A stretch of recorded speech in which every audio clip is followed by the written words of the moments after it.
Okay, we're going to call the meeting to order. Kimberly, can you take roll, please? President Bill Bismet. Here. Vice President Richard Lindsay. Here. Secretary Matt Campbell. Treasurer Greg Seifert. Here. Trustee Lisa Middleton. Here. Trustee Carrie Nicholson. Here. Trustee Larry Williams. Here. We will take our customary moment of silence.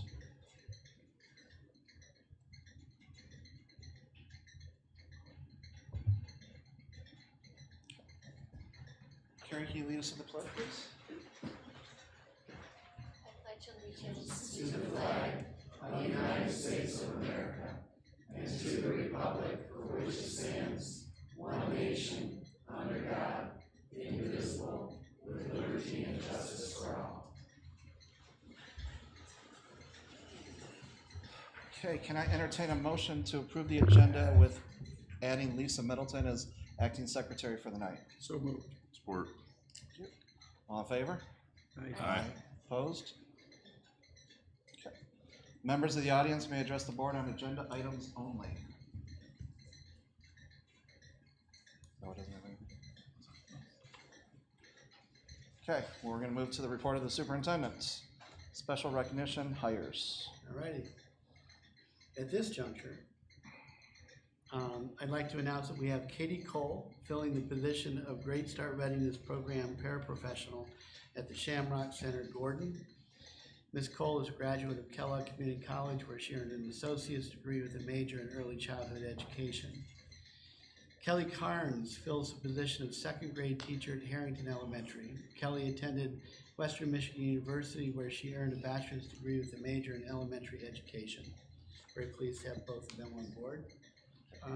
At this juncture, we have one previously posted position still open that we're trying to fill, and have a temporary solution to that for the time being over at Harrington. And we may be creating one or two other positions in the future here based on need. Mesa Fall Conference, Please. thank you as always on allowing me to participate at the state level with the superintendents from across the state. We had over 350 superintendents in attendance. Had a pretty good conference. I wasn't happy with all the messaging that went on from MDE or state superintendent sometimes, because we would disagree with a few things, but overall it was good. We had we do these things called Ed Talks. We can't call them TED Talks because that would be a violation of what would you call that? TED Talks. Copyright. Yeah, copyright. Copyright. So we have Ed Talks, and people get up and they talk through a particular issue without use of visual aids or PowerPoint, just a conversation.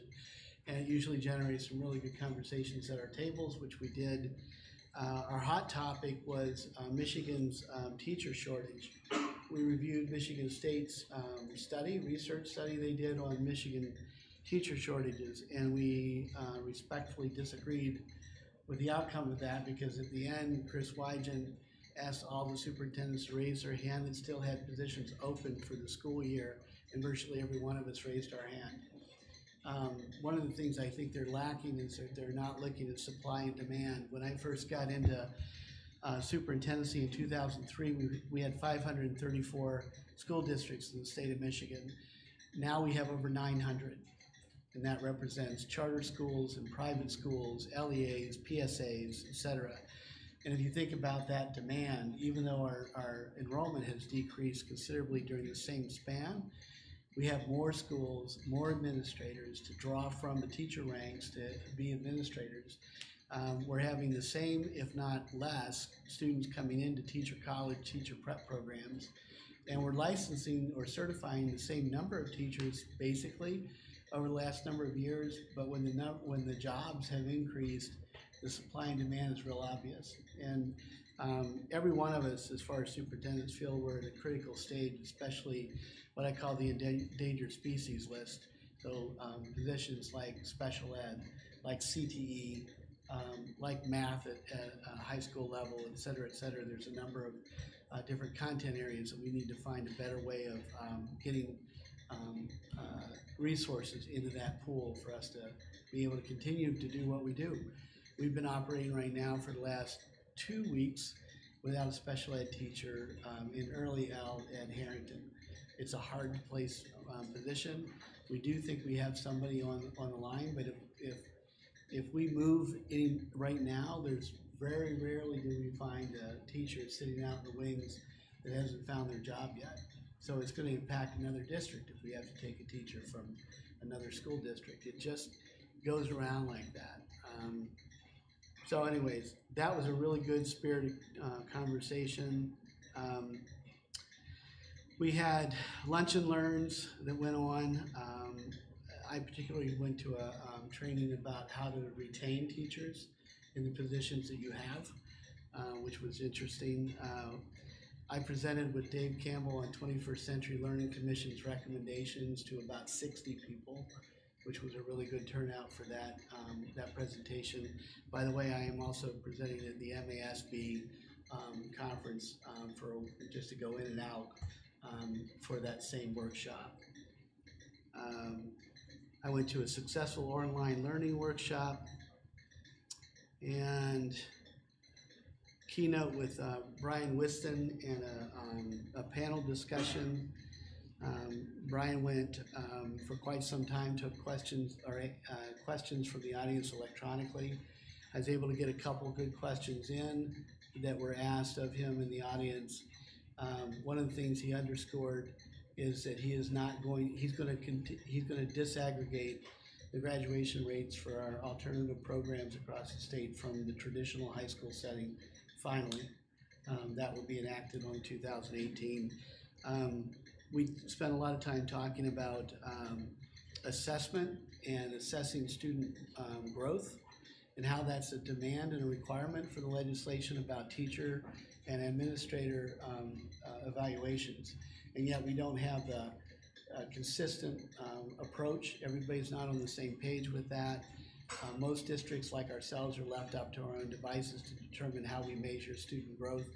We need some other standardized way of doing that. The Michigan Department of Ed and State Superintendent says that they're still working on that plan. And we'll see what comes of that at some other time. It's been how long? How long has it been that tool's been worked on? How many years is it now? Well, the thing is it's the target's moved a little bit. Since we first had a target was like 5 or 6 or 7 years. 5 years ago, where Domain 5 came into play, and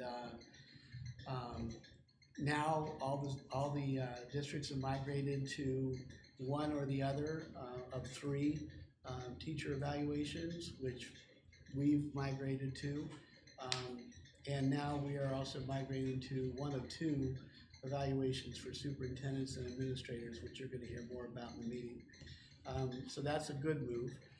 To get to the level of measuring student growth, there are 4 or 5 tools that they're talking about using. We keep pushing back to ask the state, if you're going to do state standardized testing, do it in such a way that it can measure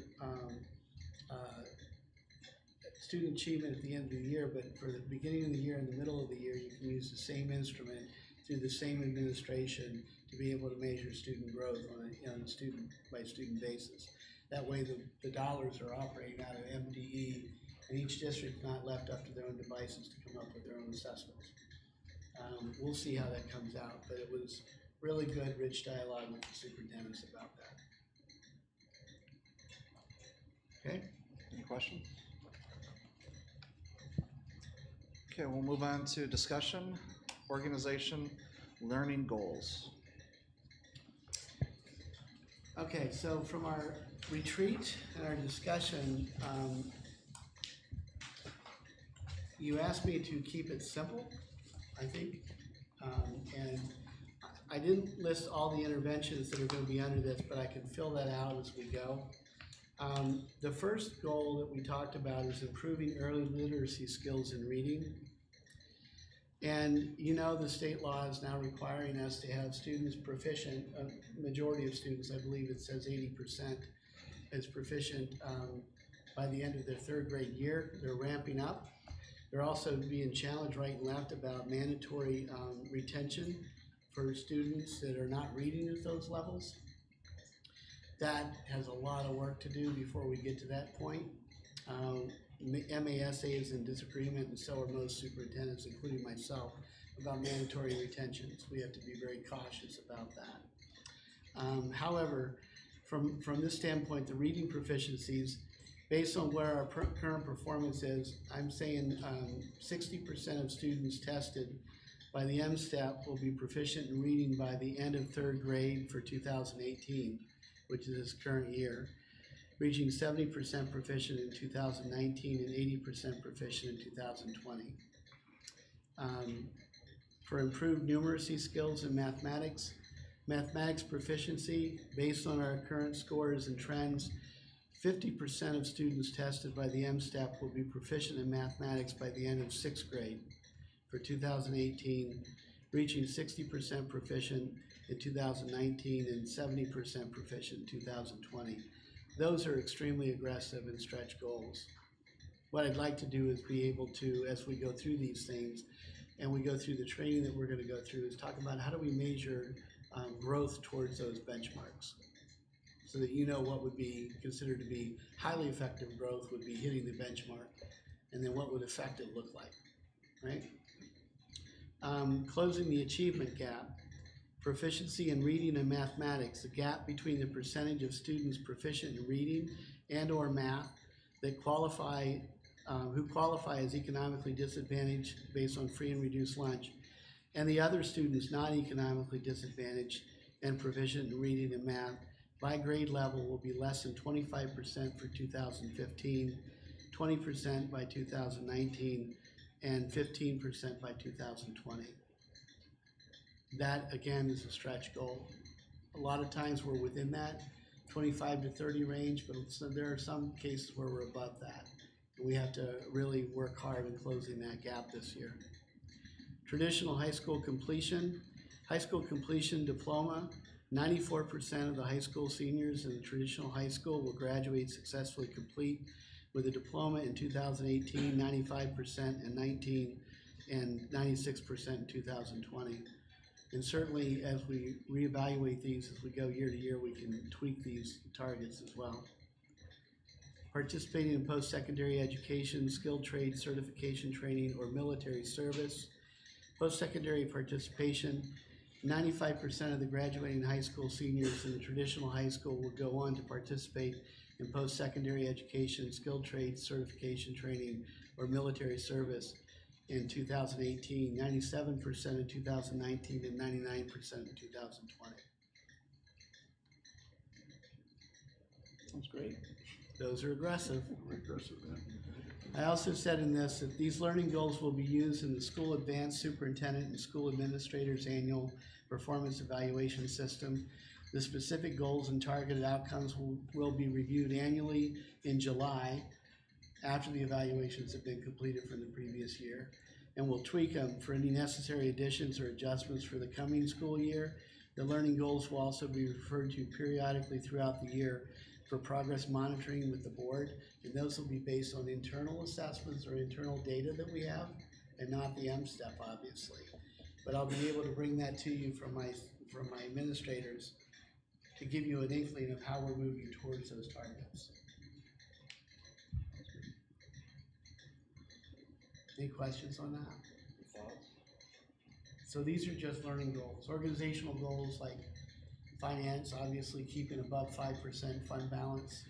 Those types of things we can kind of flesh out a little bit further.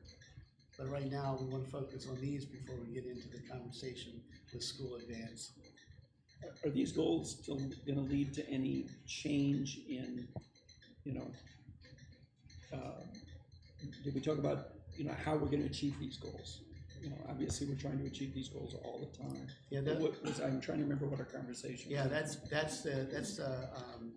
the detail behind each of these benchmarks.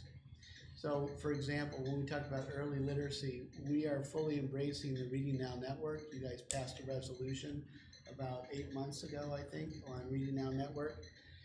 Within that, there are 10 essential practices within the classroom for teaching reading, supported by GELN, G-E-L-N, and there are 10 essential practices operated by a school district. And as we look at those 10, the Reading Now Network identified like 5 that they think are critical. We're taking a look at all 10 of them initially. We're looking at making sure that we have level reader libraries in every classroom in kindergarten through 3rd grade. That's a big lift. That's expensive. We're meeting with Scholastic Books tomorrow to talk about what kind of a deal can we get, how many books are enough for instruction at level according to our Fontes and Pinnell, which is what we operate in within our district for early reading. And it talks about grade levels, where you're at in grade levels and where you should be at in the level of reading and comprehension at the end of each of the school years to be able to work independently. How we measure that and making sure our teachers are all equipped and skilled on how to measure that in a very subjective format, but be consistent in the way you're actually measuring that and being realistic about that.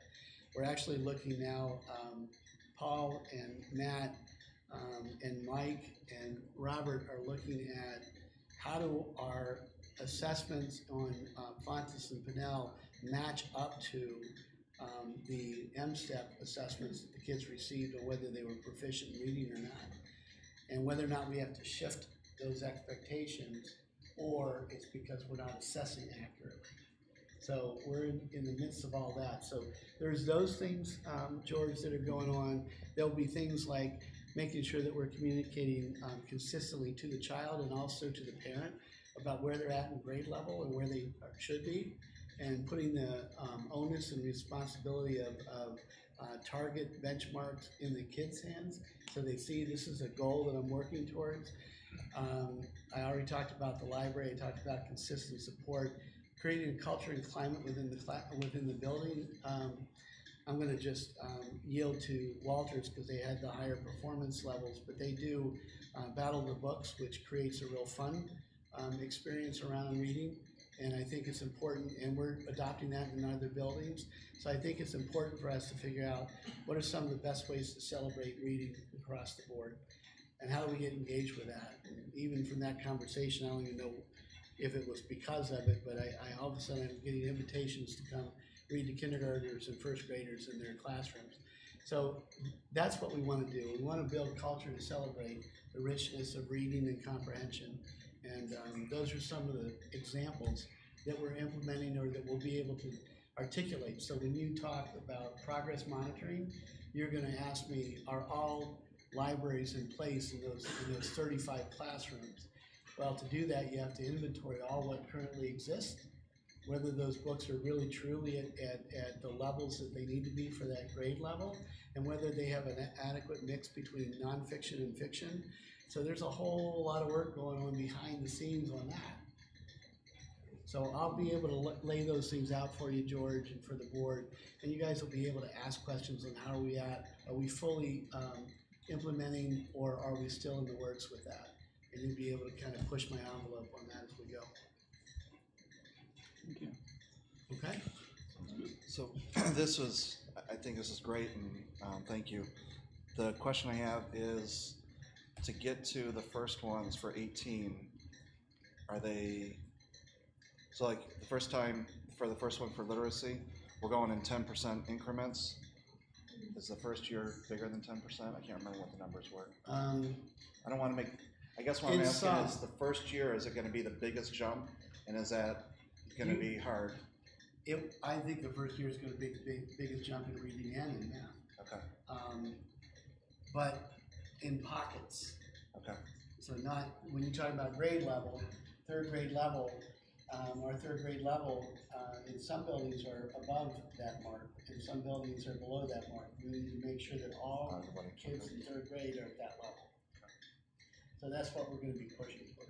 Okay. So yeah, it is going to be a push. I'm sure my administrators in the audience, that's why I'm not looking at them right now, are probably going, I haven't looked at them either. Maybe I should. They're all nodding. They're like, we got this. They agree. They agree with the indicators. They probably don't agree with the benchmarks. But, Okay. you know, you're going to evaluate me on these things, and I'm going to be pushing the building administrators to perform at these levels. The other thing that they do is they make sure that every teacher can demonstrate growth, and what that growth looks like within the context of that particular grade level or the course that they're teaching at the grades 7 through 12. And I need to review those and make sure that those growth targets are being met, so I can hold them accountable in their performance eval. You're gonna need to have some conversation with me about, are we meeting those growth targets at each of the building levels? And I can let you know how that's going as well. So this has been shared with the administrators and discussed, and it's been shared with the teachers. Has there been any feedback? No, it's not been shared No. with the teachers It yet. has not. No, Okay. that's why this is a draft form, but this is what we need to have in place as we go towards school advance. These targets, they know these targets. I mean, they know that the kids have to be proficient by 3rd grade. They don't know the targets I've set, established here. The conversations I've had with the leadership team was around these things and trying to get clarification, but not settling exactly on the targets, although they're within the ballpark of what we discussed in the leadership team. My expectation is we should be doing better than 96% in graduation rates in traditional high school. So I'm looking forward to doing that. We have done better than that. We've been at 96.7. But then we went down to 92 or 93. I need to look at how that's assessed and so forth, but we should be up there at 96 or above. It'll hold us accountable in a good way. Mm-hmm. Any other questions? Okay, we'll go to school advance. Okay. In your package, you have the superintendent evaluation training for school advance that's coming up. Let me give you the details. The board, at your pleasure, decided the 2nd or the 4th was the best day for training. I had to wait this long until we could clarify the trainer. There's only 1 or 2 trainers in the state that does this. Cindy Gansen, Gansen, is going to be our trainer. Cindy does a really great job. She's picked October 2nd. So on October 2nd, part 1 is going to be with president and vice president and myself from 1 to 4. Then we'd like to have convene the board as a whole at 4 o'clock for dinner, and then go into our part 2 training, which is 5 p.m. to 8 p.m. that night. That's a week from today, The 2nd. Yes. October 2nd.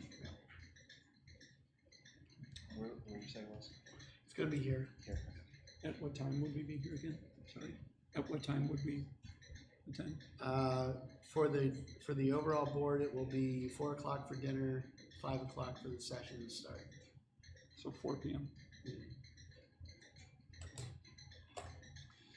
In your packet, there are 2 things I didn't give you. Actually, 1 thing I didn't give you that I could print out for you and send, or send electronically. This gives you the overall flow of the way the day is going to go. There is a district leader framework that they use for the different domains that I would be evaluated on. And so the first domain is kind of flipped from what we usually do with Danielson. The first domain is results. So that used to be the 5th domain, now that's the 1st. Domain 2 is on leadership. Domain 3 is on systems alignment. Domain 4 is on processes. Domain 5 is on capacity building. Okay? The next chart you have is really a flow chart on the evaluation cycle for superintendents.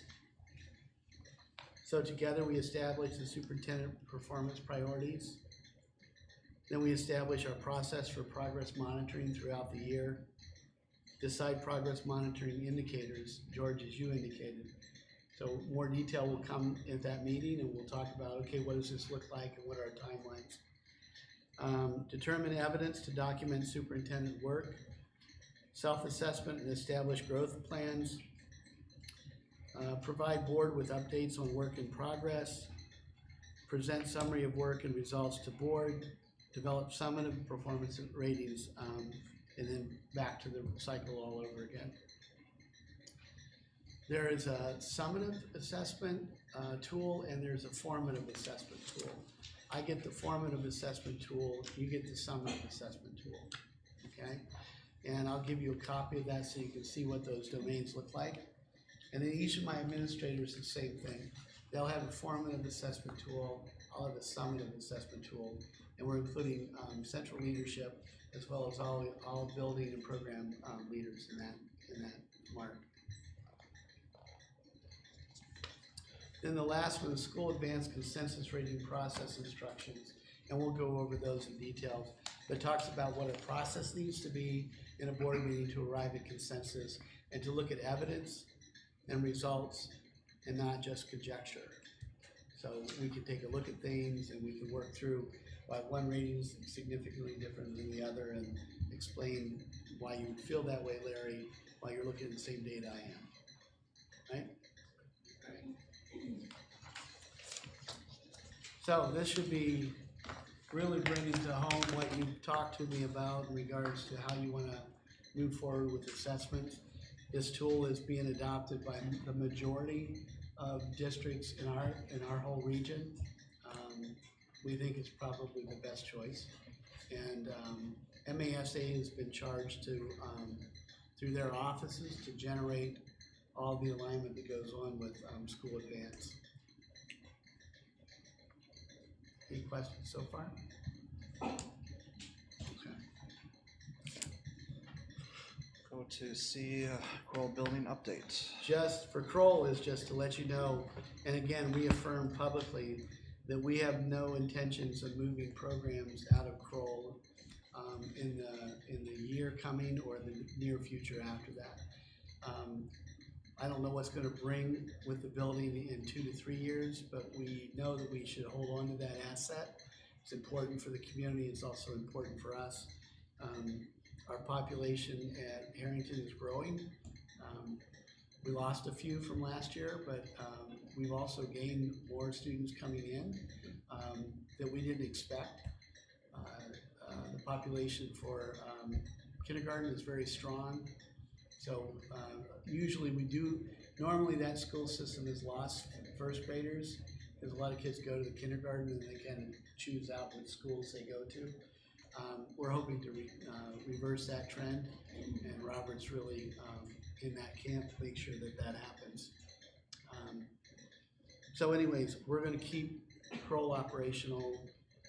Michelle is ecstatic about it. Where's Michelle? Is she here? She's smiling big time because she really loves the culture and climate over there and wants to spend a lot more time with her office primarily out of that building. Then I want to talk about Caldwell, but Kroll, so the designs that Kingscott brought forward to us about what that could look like for early childhood at the Opportunity High School, I've told Dave we're not going to move forward with that, okay? There are some assets that we have there as we've already created based on the segregations of learning environment from the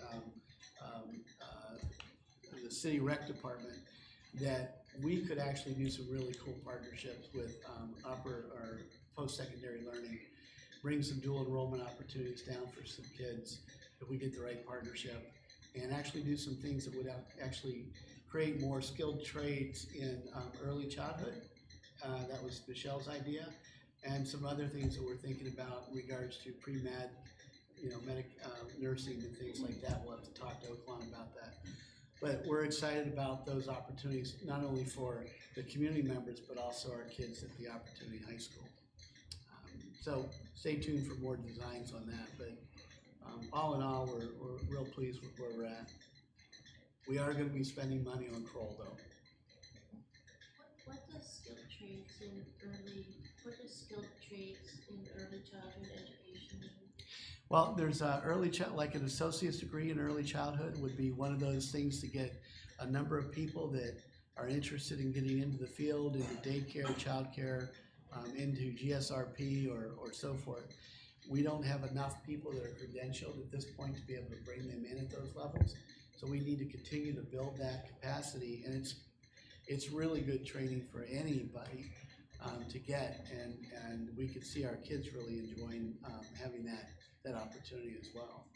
So I'd like to see what we could do with either KCC, Spring Arbor, or Albion. That's good stuff. Be cool. So Caldwell? Yep, please. You have a one pager front and back. As you can see, the original schedule was install the fence, which they did.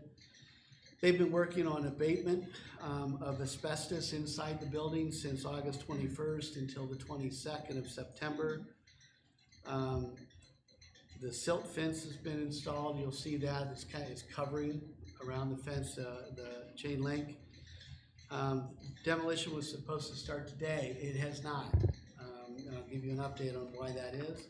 Just to go on, everything for abatement and so forth, and all the building materials and so forth will be void by October 16th or 17th. Topsoil will come in on the 18th and 19th of October, seeding on the 19th and 20th. Okay? If you flip over to the very back, Becky was able to get an update from our CSM. So as of today, asbestos was discovered, quote, buried in the soffits on the outside of the building, which that's not a surprise, except it has to be, it would need to be tested, which delayed a little bit more, and now it has to be removed prior to brick and mortar demolition. The interior abatement is complete at this point. The crews plan to be back out on Wednesday to remove the soffits and do the abatement of any asbestos located. They will then remove the asbestos caulking that goes around the windows just prior to the actual demolition as an added safety precaution when we do the demolition, because you don't want to move dust that's associated with asbestos. And the actual demolition will begin next Monday or Tuesday, barring any unforeseen delays with the abatement.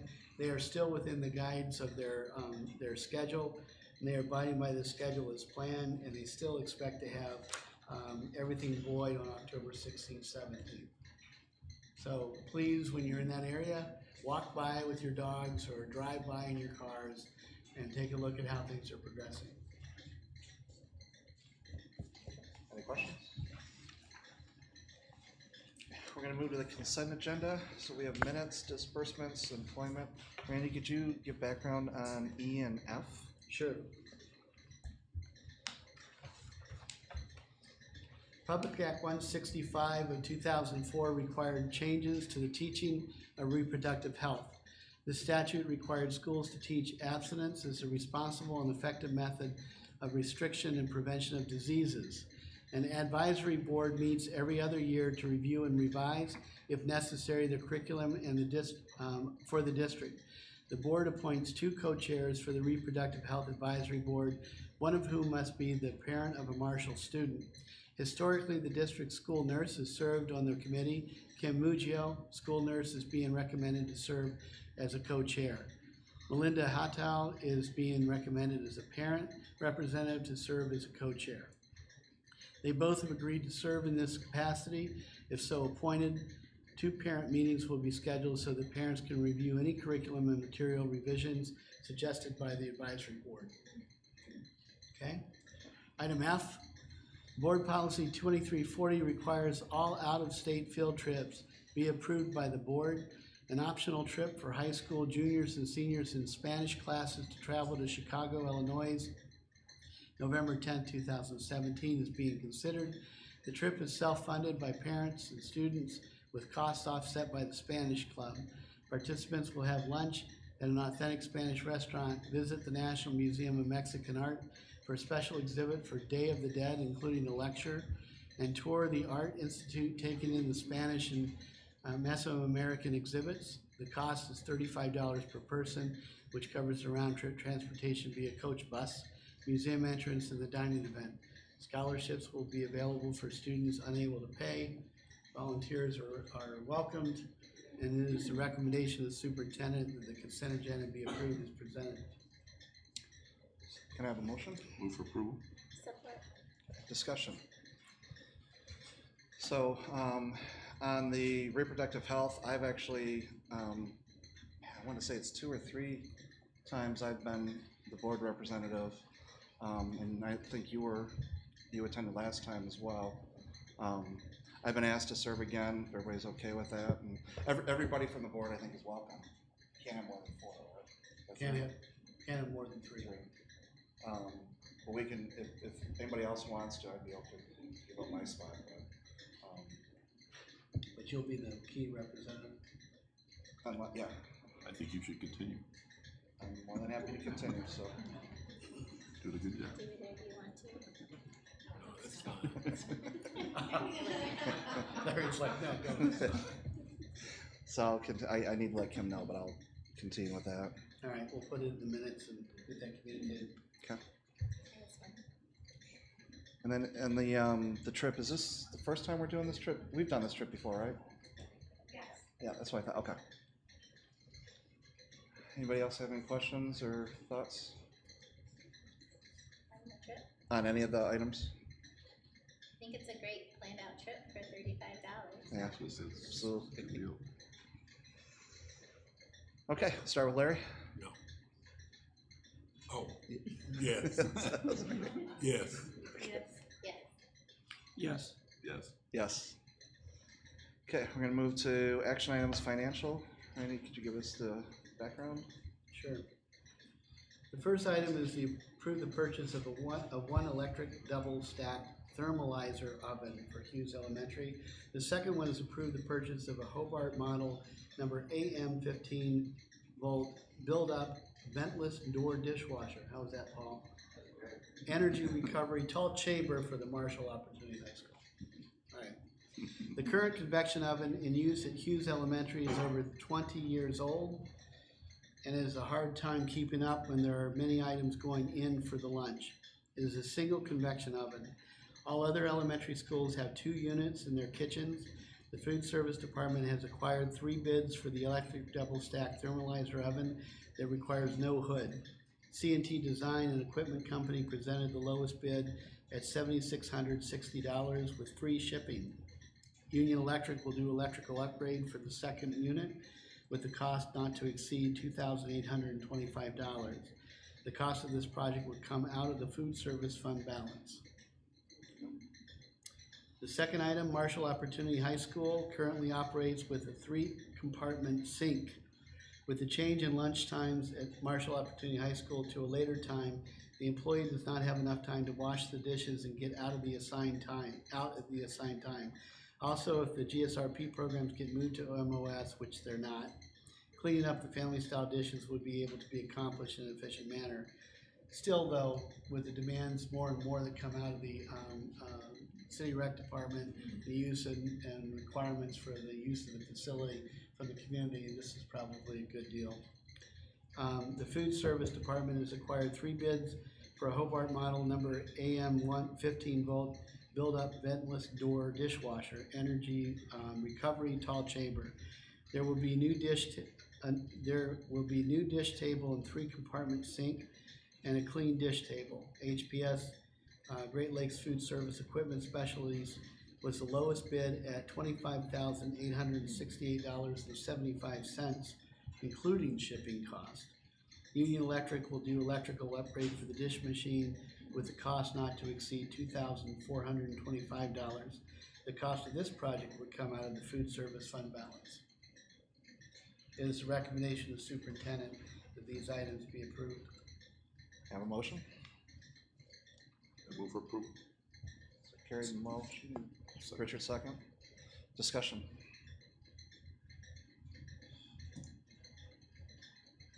Oh, everybody's good? Okay, start with Carrie. Yes. Yes.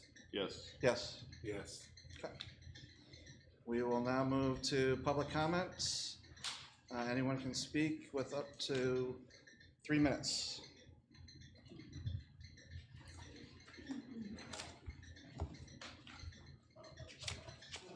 Good evening.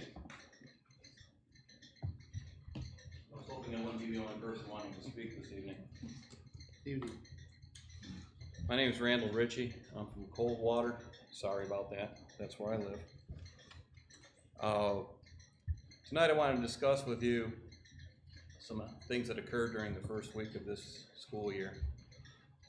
There was an opportunity in the board minutes to address things that happened the first week of school, and this was not spoken about. And it concerns the writings, the the inappropriate messaging and the cleanup that occurred following the inappropriate messaging written in chalk on the east sidewalks leading up to the entrance to the school building. I had a very nice conversation, I thought, this afternoon, or this morning rather, with Dr. Davis. I think I was heard and understood, which I very much appreciated. And he's assured me that he will look into things further and will come back to me with a response. However, I'm not even sure that the board knew about the chalk and the writings. I hope you did. If you're in touch with the district at all, y'all did.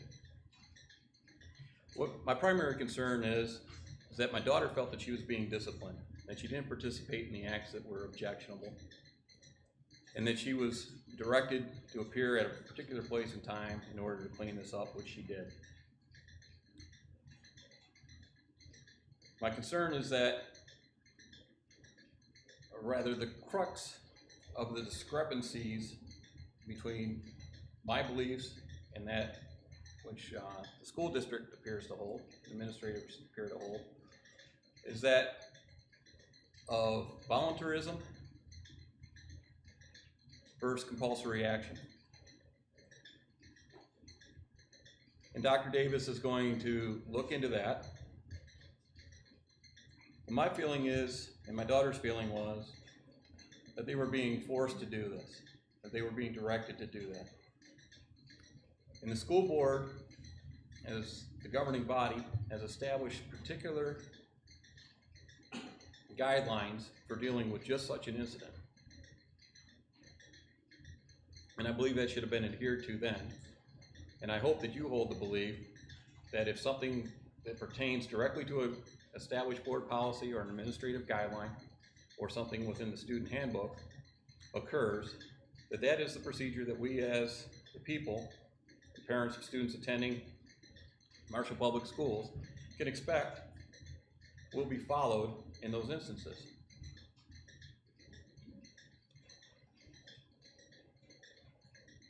The Board of Education recognizes that cleanup of such activities, or following such activities, can be of expense to the school board. And there's also things within this board policies that cover that expense, the implementation of fines, restitution, etc.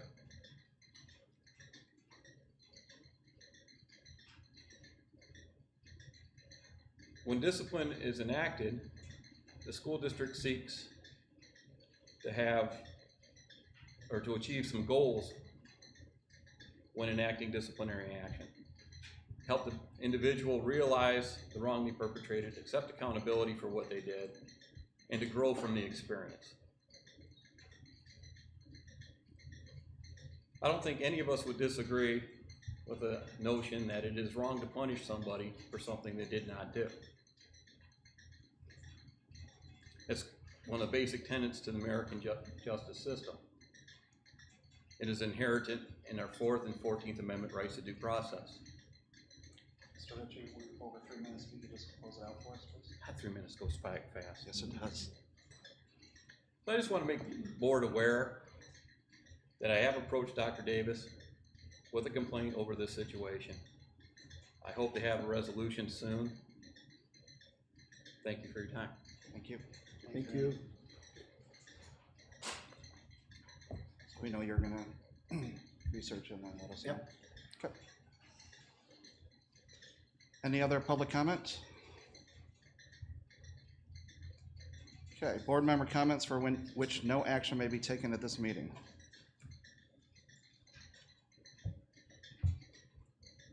Just say we had a great turnout at the football game Friday night. That's great. It was, we packed the house. It was great. We did, it was really great. Didn't like the score, but No, the crowd was great. but it was great. Did you all receive my email where I forwarded to you the Bridge Magazine's analysis of performance for the SAT scores? I've seen, I haven't read it yet. Please do, it's really cool interactive map, and you can actually go and click on it, and if you click on our larger circle, it indicates that we're the best in Calhoun County in our performance for SAT. I say that because ACT also sent us a report, And we jumped a number of composite points and a number of percentage points on kids being considered college ready according to the ACT. In fact, in MASA, we talked about this with some colleagues, and we were doing better than a couple of other area states that continually said that we were performing below them. The reason being is the kids that took the ACT took it voluntarily and by choice, and it wasn't compulsory ACT. Much like the state of Wisconsin, who always gets put out there in front as being the highest performing state in the country in regards to ACT college ready, but they don't give it compulsory to every single student. And that's why their scores are high. So I just wanted to underscore the fact that our scores are now high, but it doesn't represent every child that we educate. So as we look at the SAT scores, remember that as we go forward too. There's always an asterisk that I have in my mind when I think about how many kids are we really preparing for college ready that want to and expect to go to college, and how well are we doing with that? And then how many of those kids that don't have any plans to go to college but want to go to skilled trades or the military that are satisfied with doing those things because that's their passion and they still score well with the SAT. You know, so I think sometimes we look at data and we don't think about the context. Thanks for letting me throw that in. Anybody else? I've heard from several parents today, and then actually one teacher as well, who I'm just going to pass along their thank you for making the decision so early to do half days today and tomorrow, so they could plan for, you know, child pickup or what they were going to do if they were working, and just to take that into consideration with the heat that we're experiencing right now. So they were appreciative to the early decision to do that. Okay, good.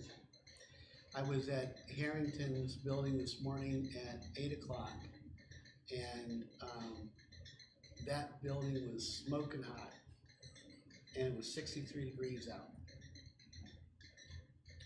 We had the windows open, the screens were open, the fans were going in the upper hallway, and it was smoking hot. We have to remember that when we have high index, heat index, as Friday was the case, and it sits through Saturday as hot as Saturday and Sunday were, and we don't have any activity or anybody over there spending 8 hours to keep the windows open and the fans going, and it doesn't have air conditioning, all that does is accumulate and get more and more heat collected. So it was the right decision to make. We have two buildings that don't have air conditioning. We have one floor, two floors above this old building that don't have air conditioning. And we need to come to a resolution on that at some point soon about how do we get air infused into those buildings. That was going to be my next question for you. Is there anything being planned to get air conditioning in those? We've talked about it in prioritizing, and we have to go back at that and figure out, I mean, who would have thought we'd be in September on the 25th and the 22nd having these kind of heat indexes. So. Choice to close. We will be adjourned.